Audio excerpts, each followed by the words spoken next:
and the local Museum of Septemvri, Professor Mieczysław Domaracki. The excavations there were carried out for 1 month each year, and the excavations stressed on the video's not. The main characters on the site, trying to reveal several. Hello, is there any problem? Yes, but you can probably switch off your camera because the connection is not very says bright. anything. I will continue. Mm-hmm. Okay. Please continue. Yes. Okay, thank you. Is it better now? Okay. Yes. So the excavations were focused on several aspects of the site, its location, its chronology, and its purpose or function. What I can say about the site is that it hasn't been excavated previously, which gives a lot of opportunity, but is also the explanation why it has relatively low quantity of information from archaeological point of view, and similar is the situation with the historical sources. The sources that we have, I'll mention them later, but they have been known for the last 150 years, when the interest towards the site was initiated by scholars in the 19th century, the Shkopil brothers and Irecek and Petar Mutovchev, who all have recognized this site as the already known road station Bona Mansio. Where exactly is the site? There we go.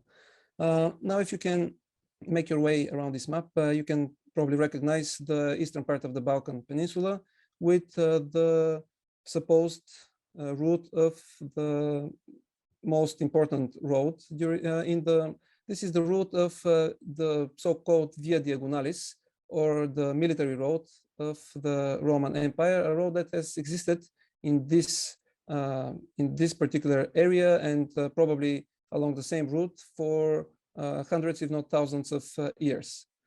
Bonamancio is situated, you can see it, between Serdica and Philippopolis, in the western end of the Thrace Valley, very close to the valley of the Hebrus River, or nowadays Maritsa. You can see it; it's one of the several known road stations between the two large cities of Serdica and Philippopolis, and is one of the few that is located exactly archaeologically, and its location is known to the almost to the spot. Now, the site is actually situated on a hill, on a height, hidden by low trees and shrubs, and it's situated also right next to a small creek, the Asardere River, which is a left bank of Maritsa River. It is within agricultural land, but in an uncultivated area. As you can see, the spot in the center of the screen with red is not accurate, but the supposed area of the fortified site, because this is a fortress, and around it you can also see trees which mark the rest of the suburban or the extramuros area, all covering area of around 1 hectare, which is approximately 2.5 acres. To the south, you can see the old main road between Sofia and Plovdiv, or Serdica and Philippopolis. Now back to the sources, which actually let us know the name and the specification of this of this site. The first and earliest one is the Roman itinerary called Itinerarium Antonini Augusti, which is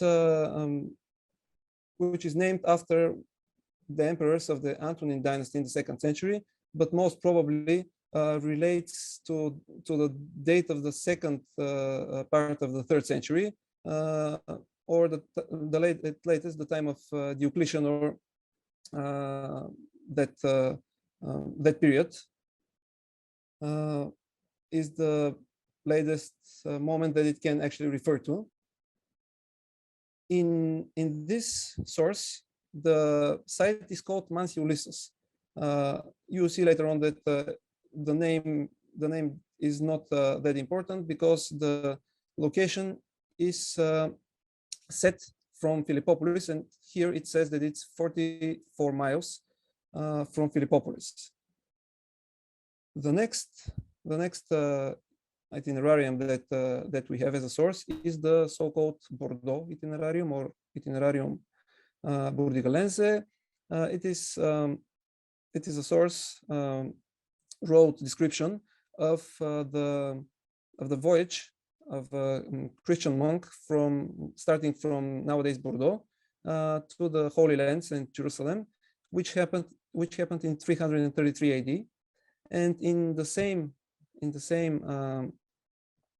itinerarium, the site is called Bona Mansio, which stands 42 miles from Philippopolis. So obviously this is the same site, given that we cannot depend on huge accuracy of that time.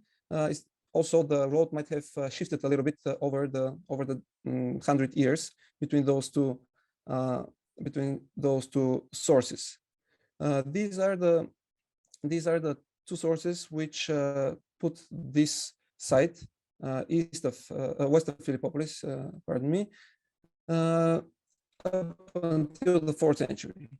Now, in another source, it's a hagiographical text, the life of Saint Alexander, a Christian saint soldier.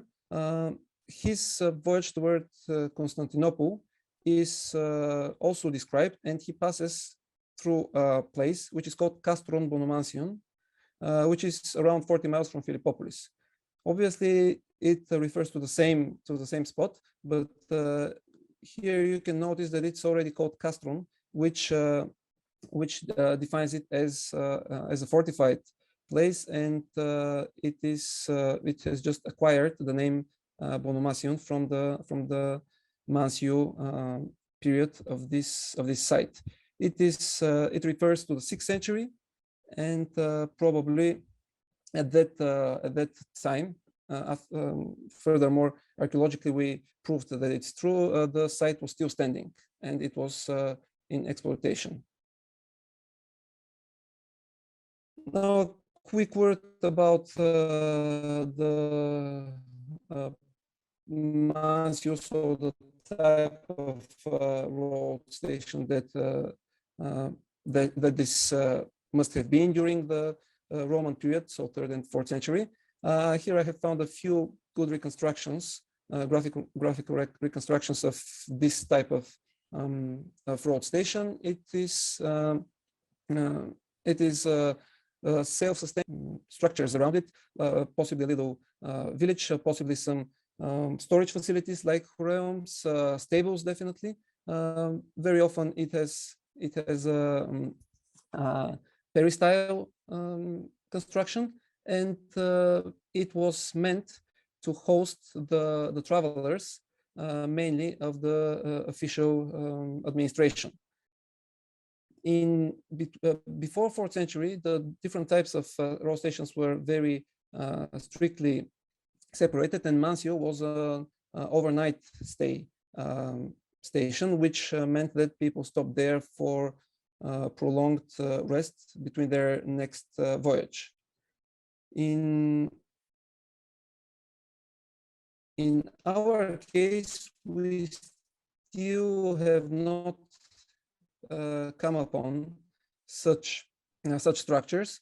but a field survey in 2018 with the on the different periodical growth of vegetation shows several large structures, possibly buildings, which are situated south of the site that we have been excavating, which is over here. You can recognize it probably, and here you can see 4 different structures which show relatively the location, the possible location of some larger structures, some of which are visible above ground even today.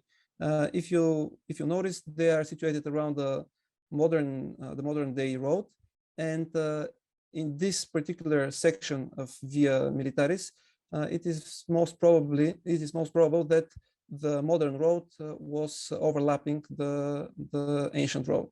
So it is not out of the question that these buildings might have belonged to the original Bona Mansio.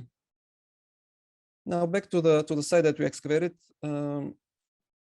Obviously, these buildings are hard to excavate, mainly because they're on private land.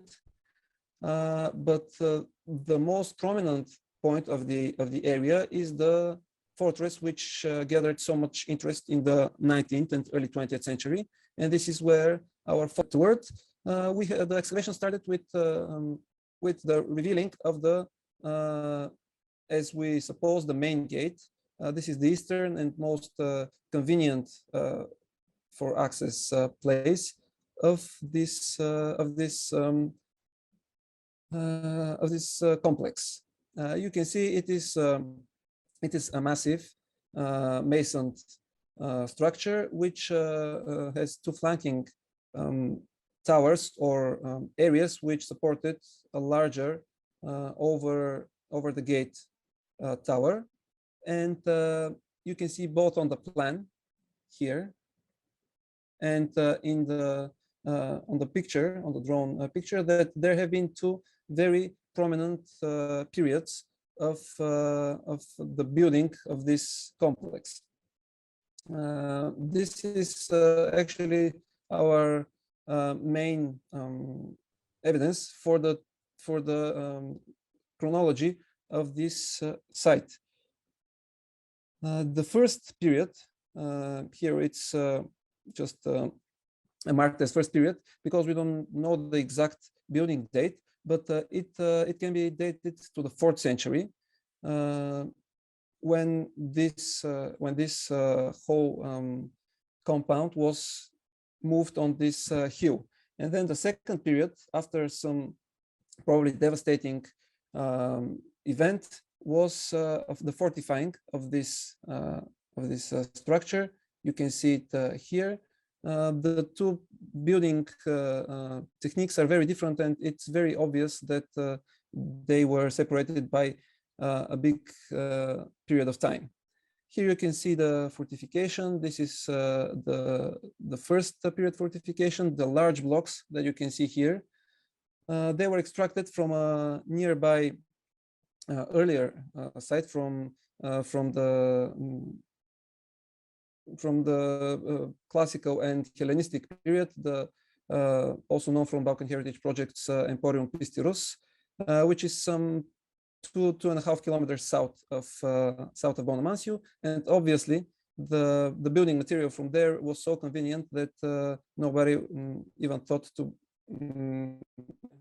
Okay, so the last season we concentrated on the southeastern corner of the fortress, and we reviewed the entrance towards a tower which is severely demolished, but we know it is still there, and for now we are interested in the shape of it, most probably a round tower, even though the evidence from the historiographers of the 19th century stated that some of them stated that they're round, some of them stated that they are rectangular. We will see that possibly in our further exploration of the site, but here you can clearly see the entrance towards the tower and some later restructures of this particular part of the site. Yes, here you can see also the masonry. A lot of the masonry of the fortification and the buildings inside the fortress are in the so popular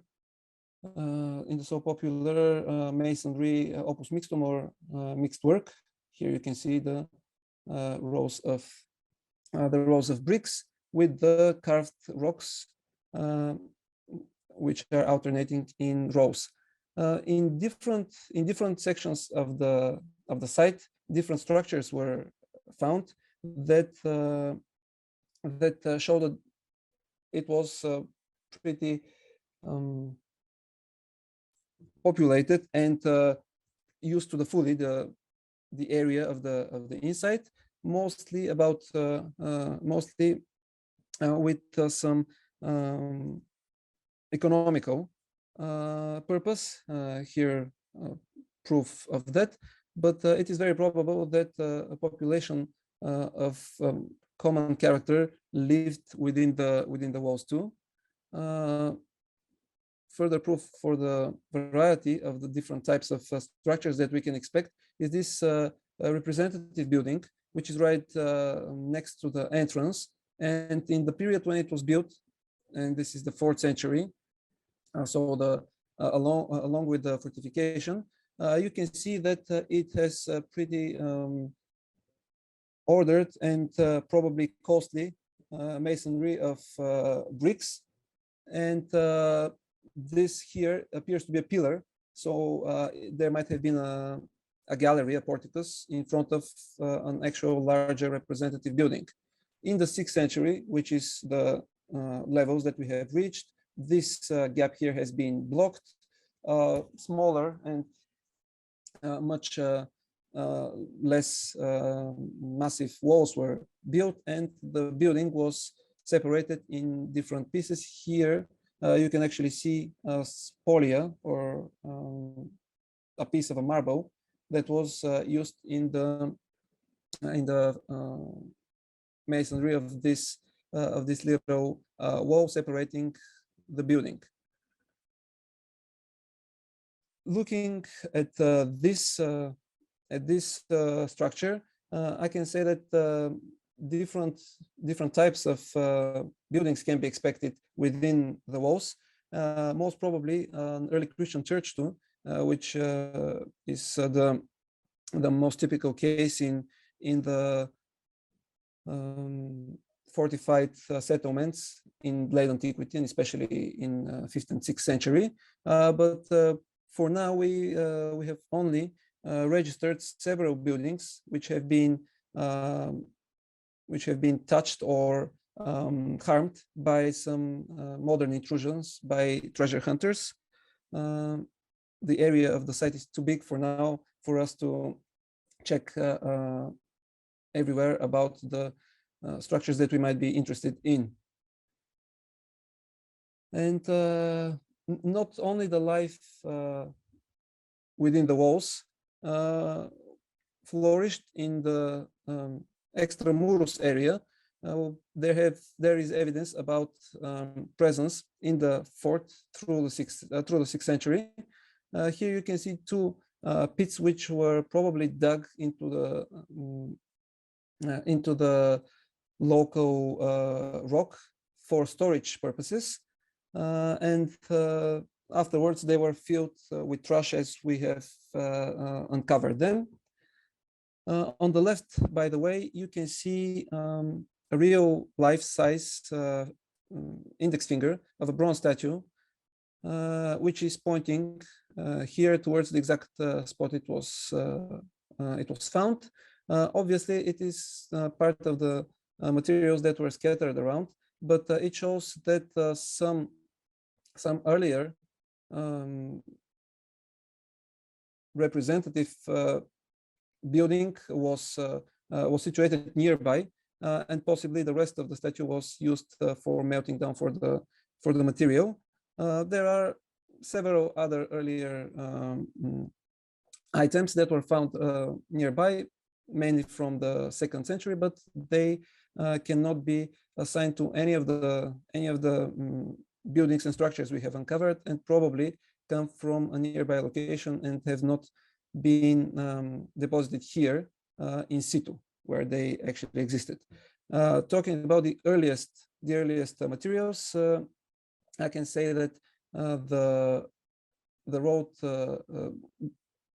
the site was actually used until the very end of the 6th or possibly even the beginning of 7th century, since within one of our relatively secure contexts in a layer, the latest coin that was found was Follis of the Emperor Phocas, with a counter mark that dates it exactly in 609 AD. So possibly this is the last evidence here that this building was used in during the late antiquity. Obviously, it was destroyed afterwards, possibly as most of these fortified settlements, which came under attack of the raids of enemies, which is so characteristic for the period of the Great Migration. And after a prolonged hiatus of around 500 years, the location was reoccupied. Now the walls at that time were still demolished, and we don't have any evidence that they were rebuilt. Nevertheless, people in medieval times settled here and used the fortress probably as a shelter. We can say that since we find most of the materials within the debris, just mixed with mortar and rocks and tiles, and within that context, we have structures which I will show a bit later. But if there were buildings, they were of perishable materials, and no traces of them were left. Still, a large amount of materials from the 11th and 12th century, and mainly 12th century, appeared during the 4 seasons of excavation. We can say that the gate probably wasn't a gate, but there was still entrance to this new settlement, and a rough pavement encountered on the inside of the demolished fortress, on a level that we can connect to the medieval times. Here is more of this medieval pavement. Here we still have not uncovered it in order to collect more broad idea about what it is. One of those structures that I mentioned earlier, at first we thought it was a cache for something interesting. It turns out that it is just a dug-in stove or some sort of cooking installment, which was just dug into the debris. We found it filled with ash and the remains of these 2 vessels, plus multiple animal bones. So we can be certain that it was used for cooking. Among the layers and the different areas where the settlement from 12th century appeared, we encountered finds of different character, but whether it's warfare or just domestic. But here you can see some of the more interesting ones: knives, parts of horse harness, arrowhead. This is a vessel which is probably used for measurements, and some spindle wheels. It proves of the obvious domestic character of this settlement. Furthermore, we came upon a small necropolis, which was which was formed just in the area of the gate, but outside the walls. 4 children's graves in different age were found, just buried in the debris within the rocks. You can see on the picture to the on your left, one of which, the middle one, was buried. The child was buried with this very fine earring, silver plated with granulation, which shows that it was not a hurried burial. Moreover, there are four different graves which are situated exactly next to the walls, and they actually give way to the passers-by. So we have a settlement and the necropolis. The necropolis probably expands to the east, so more outside of the previous fortress. But for now, this is not exactly the necropolis we expected, since we have had information from previous field surveys and locals that burials from the Roman Empire have been encountered nearby. No sign of them to this moment though. Again, outside of the walls, there was life continuing too. Here we had the luck to come upon an entire dwelling, or a house possibly. It is a small structure which was partially dug in. It consisted of walls made of water and daub, and wooden structure. As you can see, the post holes are very obvious, and they surround a rectangular premise of about 4 by 4 meters, within which we managed to find a fireplace, some storage area, some sort of a basement where the foods were collected, and as a matter of surprise, a whole set of domestic items, including a big complex of vessels, which the restorer in the museum in September managed to put together, and this is the outcome. The arrangement is also work of the museum in September. Here you can see typical vessels for the period 11th until 13th century. Very characteristic are these types of vessels, of which there is a whole set of different sized amphoras and pitchers. They are decorated with red slip, specific medieval red slip with burnished surface, burnished lines. As you can see, the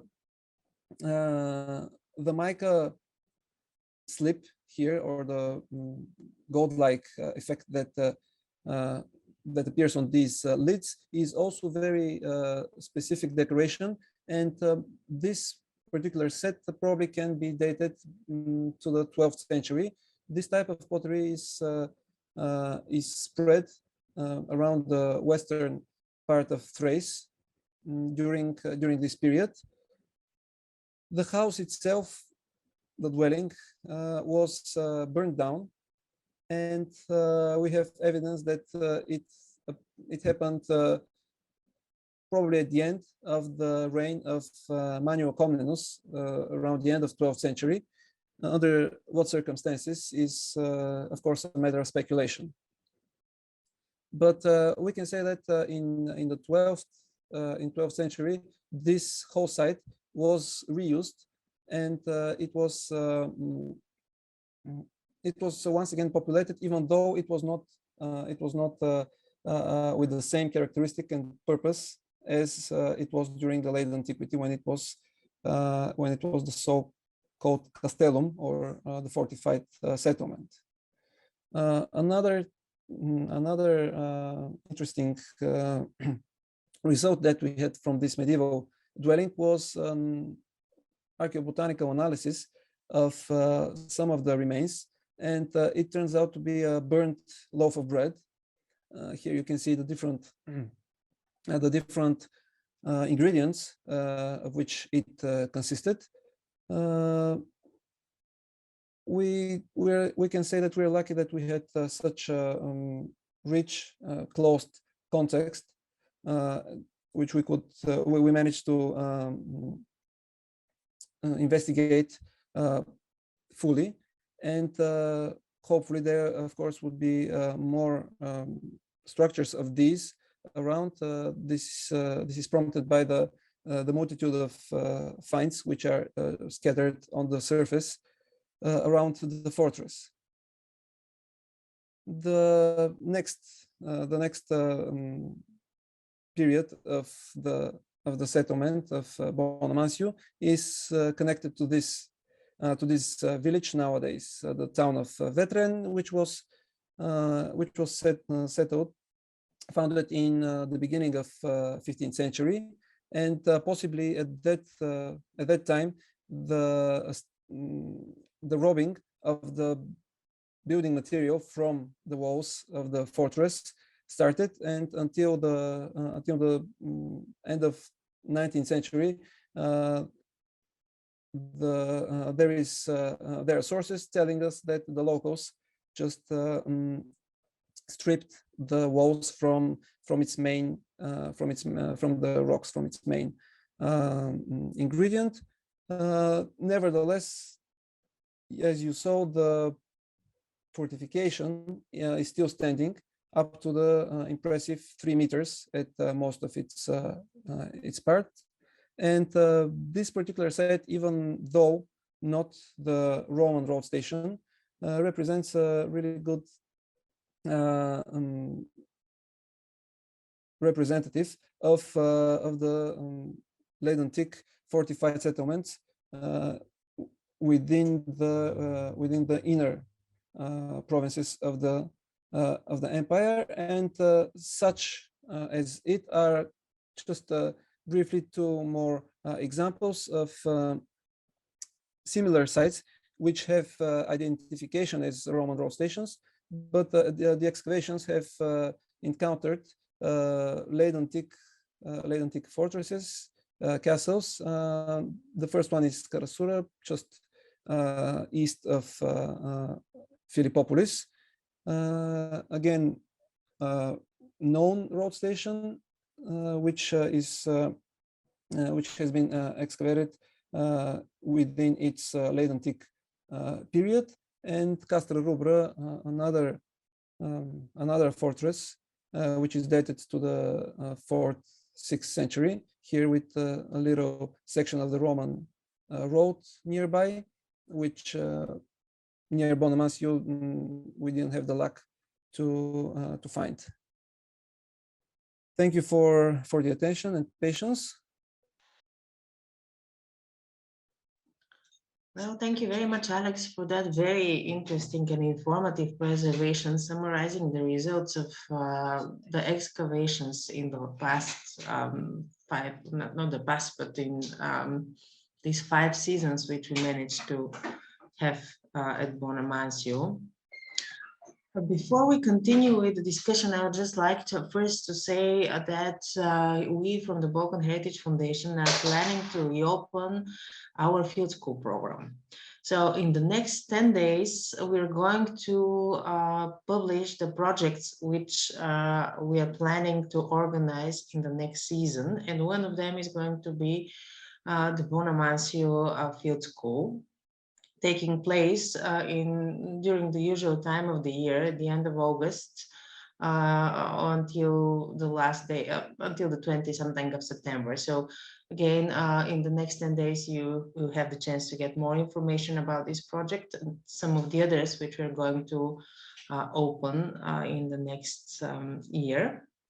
I would just like to say also something before we proceed with the discussion regarding the fundraising campaign which we organized after we discovered and excavated the medieval complex which Alex just presented, because we were not prepared at the moment when we had all these ceramic and metal finds I believe it was in 2018, if I'm right, Alex?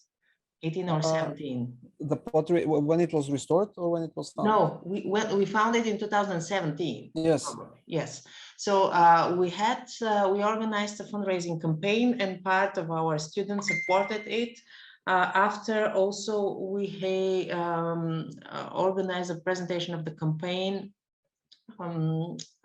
in front of the employees of one company called Atos, and they practically gave us the rest of the money, which we managed to preserve the finds which you saw on the slides. Also, we published a small catalog which you can find on our homepage on the Balkan Heritage Foundation site.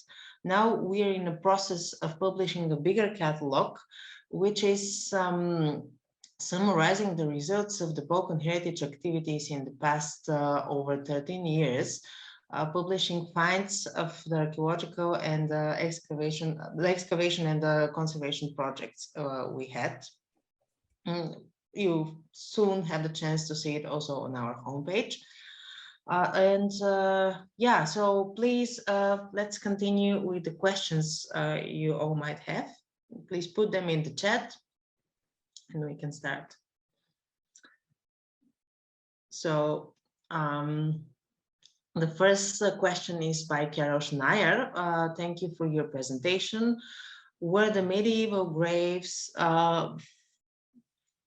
I cannot understand, 514 dated, so probably 14th century, you mean? If so, I guess the question would be if they're dated by C14. Yeah, okay. No, unfortunately, these are regular excavations, and here in our reality, regular excavation doesn't go with big funding. And C14, everybody knows, is a little more expensive. So they have anthropological analysis, but C14 is somewhere on the chain of the things that we have to do whenever there is opportunity for that. Okay. Any other questions? Where might the grains in the burnt loaf of bread have been milled? Well, given the fact that grindstones are very common for every period, and they are a domestic item for roughly any person there. You just need a somewhat abrasive rock. It is pretty certain that the mill has been nearby. It's a manual mill for such a quantity, so for such a consumption, which is the one of one or several houses. Definitely, it has been milled nearby. We have various fragments of cornstones, but they come from around the site, and we don't have in situ specific entire mill installation, so that we can say, yes, this is where the bread for the medieval house came from. Okay, so the next question by Linda Honey: what kinds of grains were identified? So probably you can go back to the slide where you showed the statistic. I'm trying to. Yes, and just want to add over here that the test was made by Kelly Reid from Oxford. Yes, that's what I was going to mention. Kelly Reid from Oxford made it. I specifically asked her, the main ingredient of this bread was rye.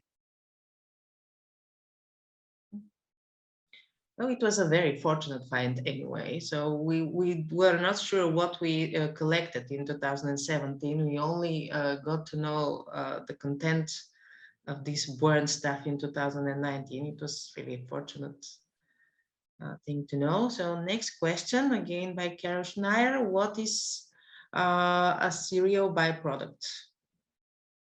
That's also what I asked first. It is the shell. I'm not sure what is the word in English. So not the as an example, you'd have oat and I don't know, some native English speaker can help Grain. me. It is the peel around the grain. Well, The sheath.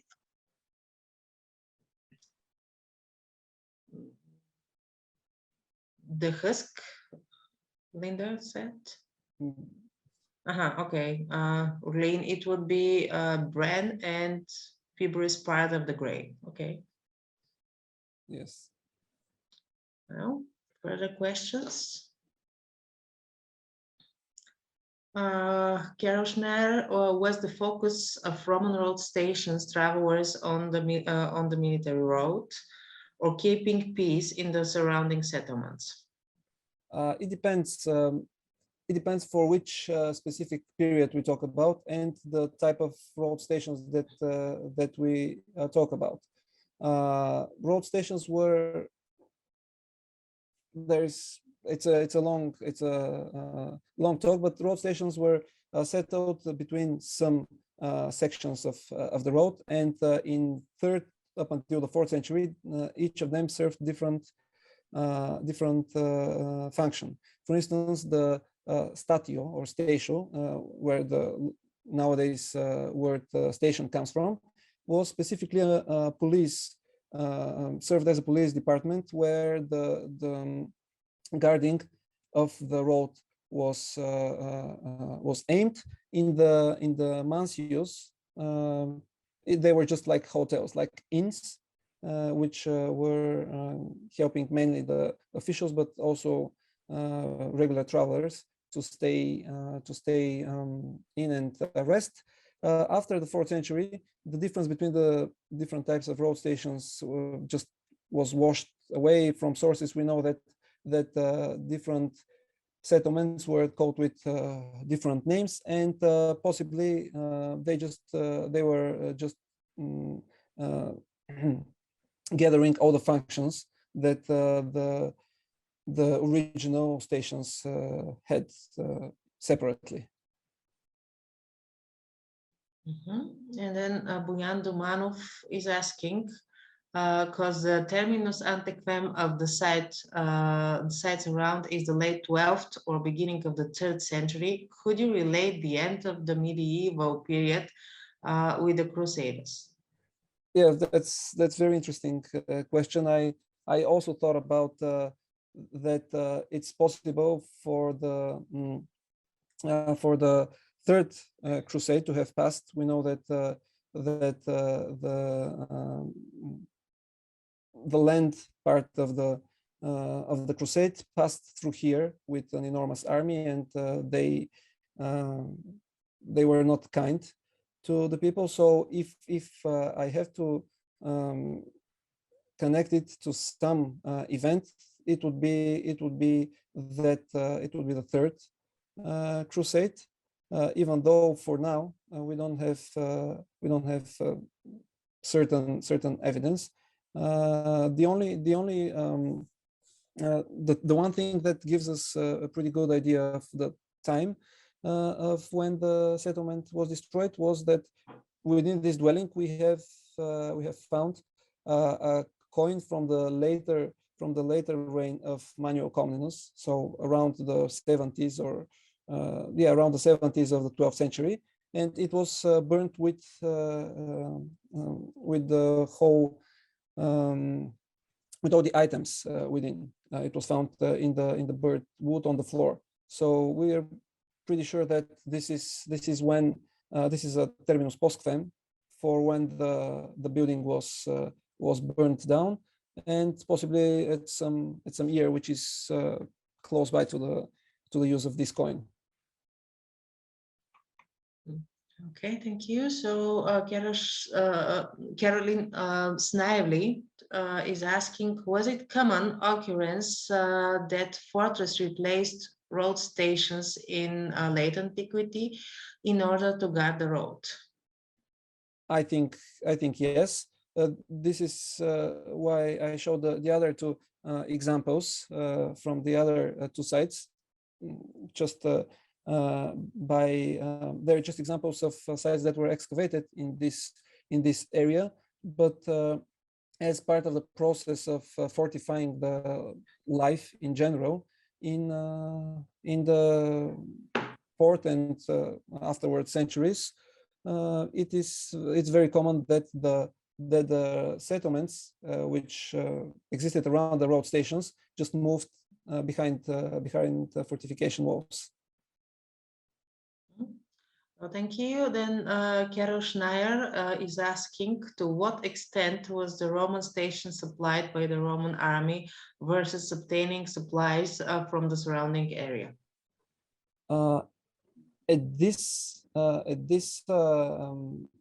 stage of excavation, we cannot tell. But if during the third century, we know that most of those stations, they contained food supplies for the army. So if there is a garrison in there, they would definitely supply themselves from the local area. But if there is army passing by and it needs to be fed, the stations definitely gathered the supplies from the nearby agricultural activities and kept them in army some grain storages, which, for instance, like the pitus that we saw, or maybe if there is a multitude of dug in pits like the ones that we have, or which is more common, but this is connected to probably an earlier period, a big hureum or a big building which would gather more grain. Still, this is an inside province. Armies did not pass here that much, so that they would need provisions in such large quantities. So I don't expect that we'll find the hureum of real kind in there. Possibly some smaller storage facilities. How long was a soldier stationed at a road station typically? It depends. Usually the soldiers would not stay there unless there is some camp nearby, which might just combine the functions of the road station and a camp, which actually is seen in Britain. Some of the camps there also had buildings or hotels which were recognized as stations. Here in particular, especially in Thrace, there are not road stations which are associated with any military part, except for possibly a small garrison, but that would contain just a few people. Okay. Are there any more questions? Anyone? Caroline Snively, sorry. Do you assume that the fortress was probably manned by local inhabitants who may well have been also local farmers? I think that the fortification is too large and too massive and grandiose for for some local initiative. In the 4th century, it's hard to tell whether it was the state policy to build this road, which is very probable, though it's this fortress. It is very probable, given the size of it. It's not of unheard size, but still these are some 70 meters. If it's full rectangular, that's around 300 meters of walls, which are at least 8 meters high. Probably it was the local administration that built it. And in the 6th century, with all the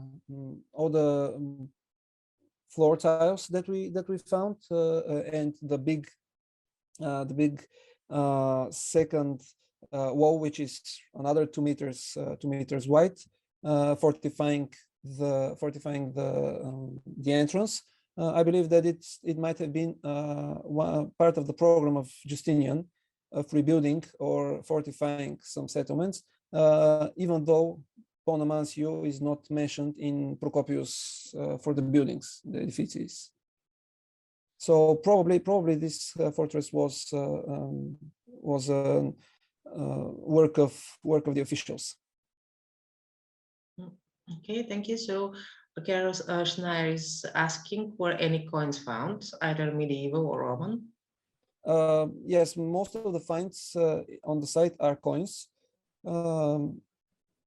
I think that we are pretty thorough with checking the soil with metal detectors, of course, and most of the multitude of the special finds are coins. The coins are dated from the 3rd century, excluding a couple of sestertias from the 2nd, which are obviously not from the fortress itself, up until the end of 6th century. As I said earlier, we have multiple coins by Constantine, Constantius II, Constantine II, all of the emperors of the 4th century. Fewer count of 5th century coins, and a lot of coins from the 6th century. Then after that, we have several anonymous foluses from 11th century, which we don't think should be connected with a specific habitation here, just because they are large coins. They were used in the 12th century too, and during the 12th century there was also a lot of coinage circulating, because there are a lot of coins from mainly manual commons. That's the most common coin, but other Byzantine coins too. No Bulgarian coins from the Bulgarian kingdom yet. And Ottoman? Was there an Ottoman? Couple of Ottoman coins? No, I don't think we have any Ottoman coins. If there was, it was a accident. I think there was one. Anyway, okay. So the next question by Linda Honey. Were you able to deduce any conclusions about the children's graves?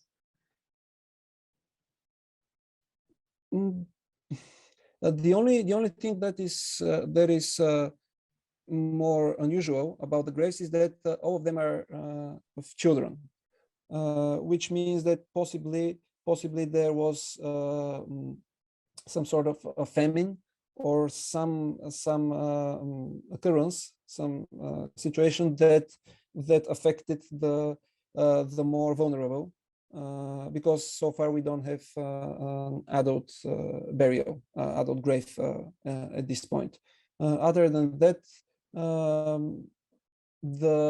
as far as I remember from the analysis, the state of the teeth of one of the children was very, very poor. So it's actually it might have died by infection in the tooth. That's all that we can extract as information from the situation that we have at this point.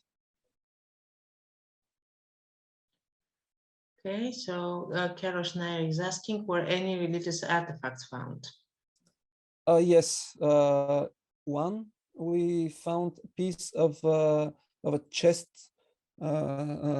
cross, so that was worn around the neck. That is dated to the late antiquity and more probably the 6th century. But it was part of the mixed layers, so it was used there, but we don't have its exact location, so we cannot connect it to a particular religious ritual at this spot.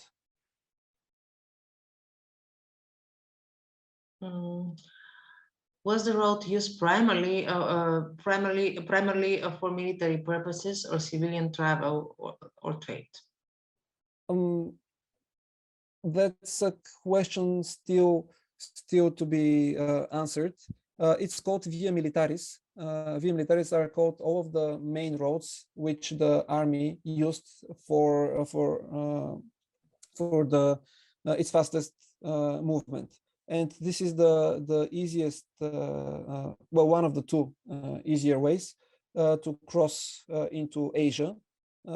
So possibly it was used by military, but since Roman roads usually repeated already existing roads, which were made by the locals, I'm sure that it was used by the travelers on their own too. Thank you, Alex. Anyone else with further questions?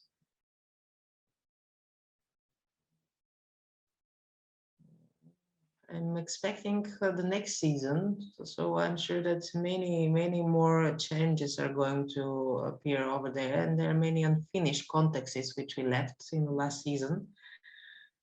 Well, okay, Carrie is asking Crusaders. They definitely passed on that road.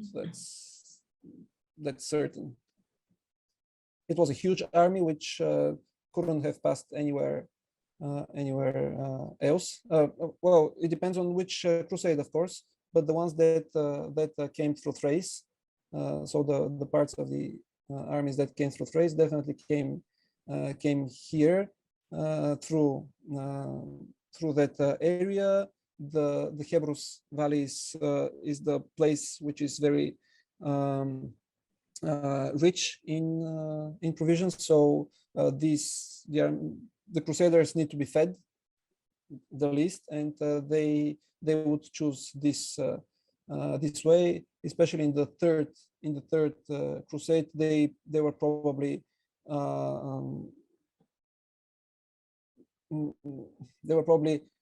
made to stay, or to at least slow down as part of the history of the Third Crusade. So they definitely went around and used the roads along with all the other things that Crusaders do. Was the nearby stream a permanent or intermittent?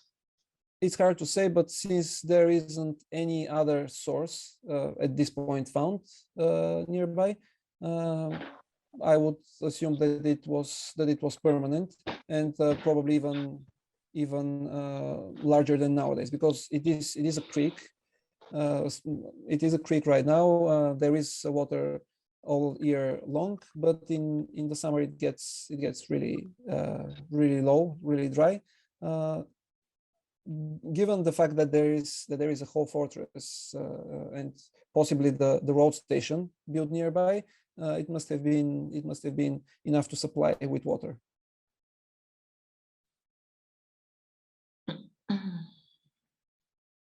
Going to ask further questions, anyone?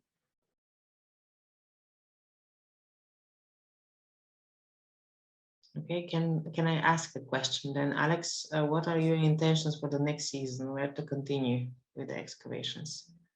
Well, if I can judge from the interest of the archaeological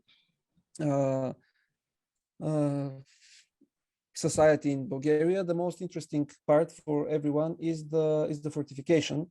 since this is at least at this stage of excavation, and given the opportunities for excavation, the tower looks a little unfinished at this point. We know that it's there, we just don't know what it looks like. And towers are usually connected with some warfare items. So supposedly an excavation of the tower would be ideal for next season. And also, I personally am most interested in excavating deeper around the entrance, especially on the outside, to see whether there is continuation of the necropolis, and mainly to start entering the late antique levels of the area by the entrance, which will be the most interesting part. Hopefully, we'll get to the actual road that leads into the fortress. Okay, I hope that we have the chance to continue really in the next summer. Orleen made a comment regarding the water. I had a scramble around in the creek bed in 2019, probably in the past before drainage and modern more extensive agriculture. The creek's level was higher year round. The old banks are quite high. Yes. Yeah, it's basically it's uncrossable at this moment. We've tried, and it's deep. I mean the banks, not the water, but it's really hard to cross it.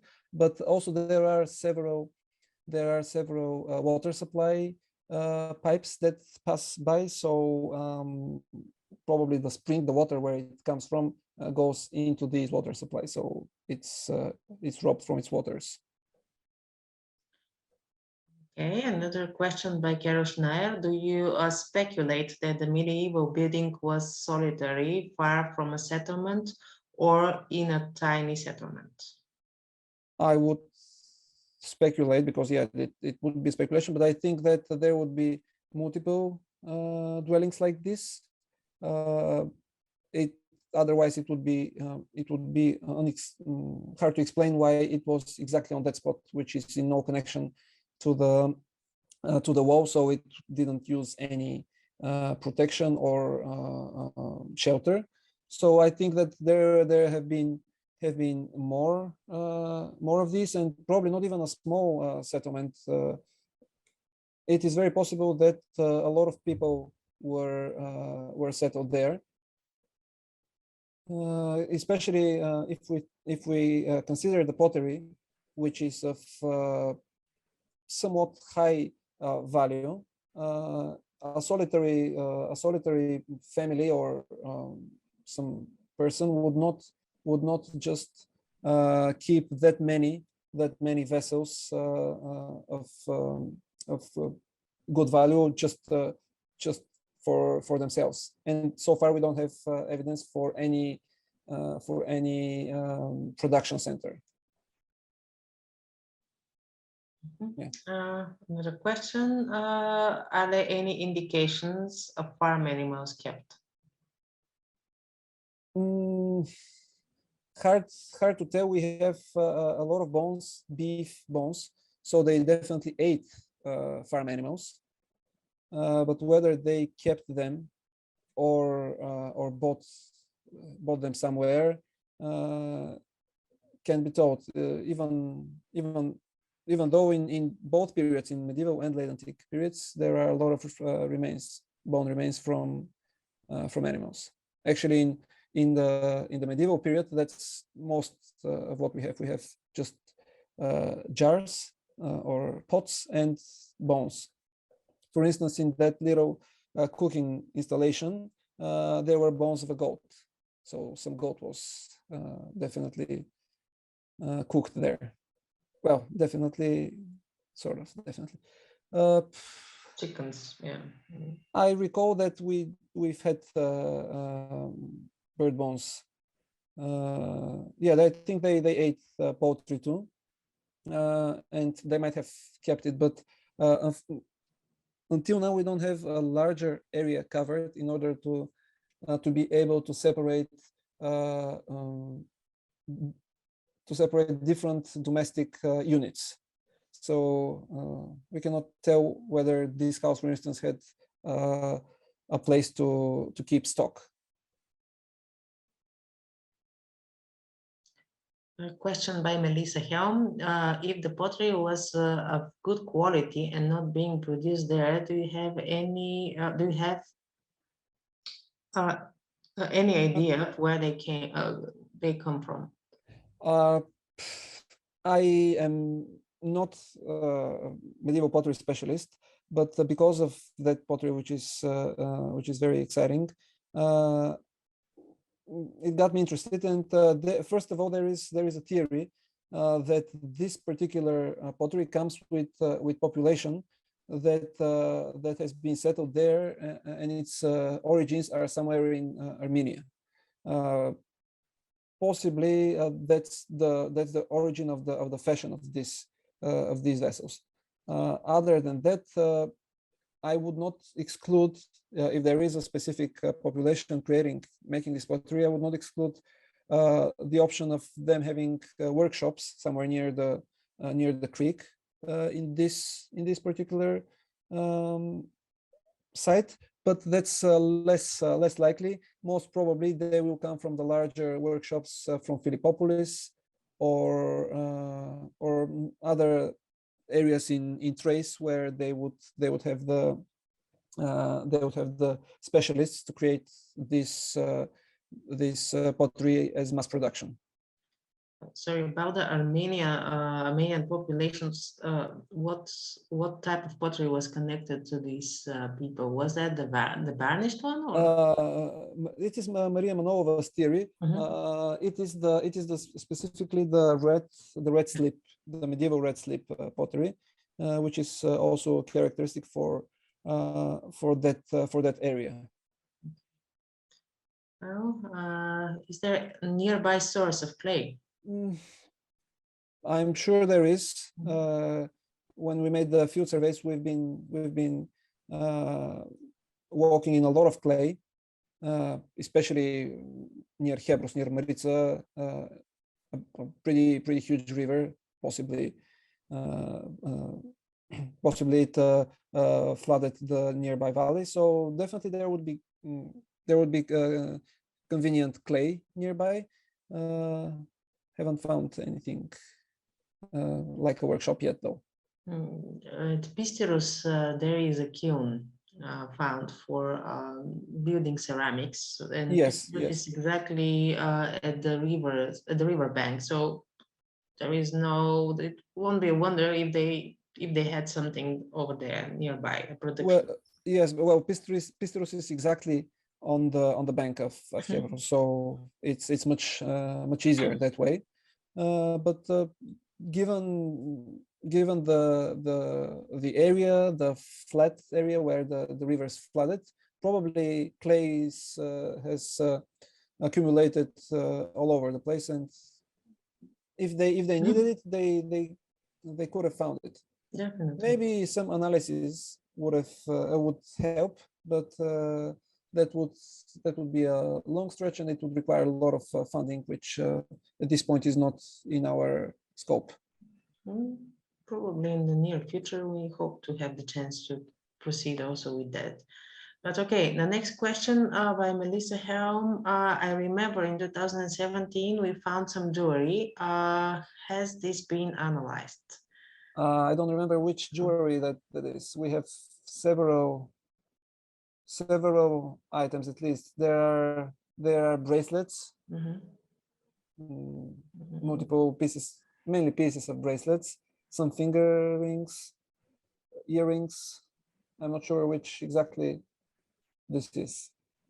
Probably the bracelets. I mean, in the house, in the house complex, there was one bracelet in one of the pots, if you remember, the twisted ones. One. No, I don't think that there was And there have been pieces of glass bracelets, but they're pretty common. Indication of possible medieval roadside tavern. Yeah, that's what I would like to call this little premise. It would be great, but it's too small for that unless it was just where they kept their wines and foods. So far, no. So far, we don't have anything like a tavern from this period. Actually, we wanted to call it the house of the pauper or the beggar, because within one of the pots we found a set of several very interesting things: a piece of chain, one knife, an arrowhead, and a whole skeleton of a fish. So he just kept various items in his belongings in his pots.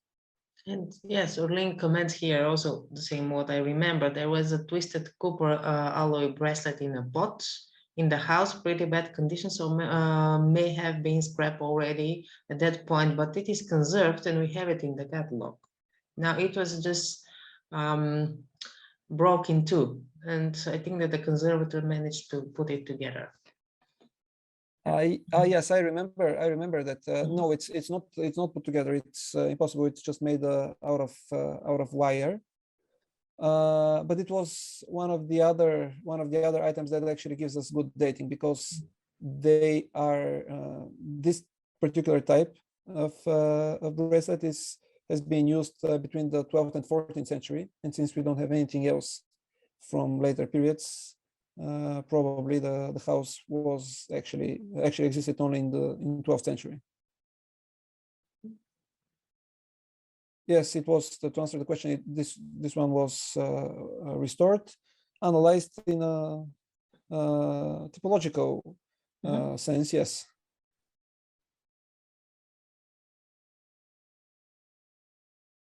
Okay, any other question? Anyone? Well, if not, probably it is a time to close the discussion. Well, everyone, thank you for attending that last lecture for 2021. Thank you, Alex, also for giving your time and presenting the results of the excavations.